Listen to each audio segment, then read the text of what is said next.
comme vous aussi, aujourd'hui, la démission du président de l'Assemblée nationale.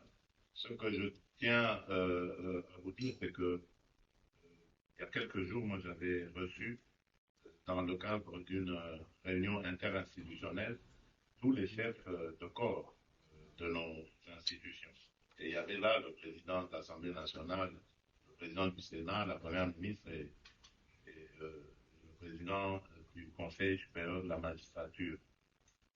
Le mot d'ordre était que la rentrée se fasse dans la sérénité, le calme qui soit. Et je crois que vous avez vu les discours de rentrée, ils ont été justement dans ce sens-là.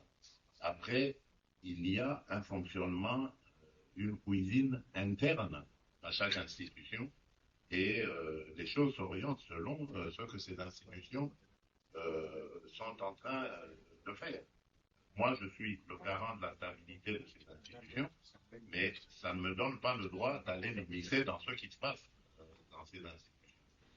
S'ils ont décidé de défier leur président, de leur cuisine interne, mon rôle à moi est de voir les droits de tout le monde sont respectés et que l'institution elle-même, sa stabilité est sauvegardée.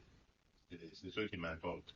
Quant à savoir quelles seront les relations, votre question était de savoir si nous sommes toujours alliés, partenaires, bien sûr. En tout cas, sauf si maintenant, M. Vital Kamerhe est décide autrement, mais je ne vois pas pourquoi, parce que je ne suis pas à la base justement de sa démission, ni de ses problèmes. Je ne vois pas pourquoi il va vouloir me tourner le dos. Je n'y suis pour rien.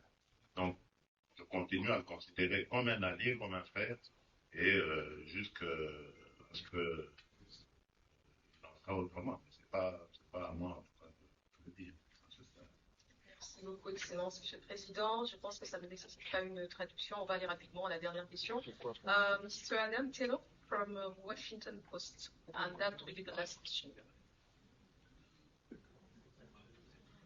Thank you very much, Mr. President.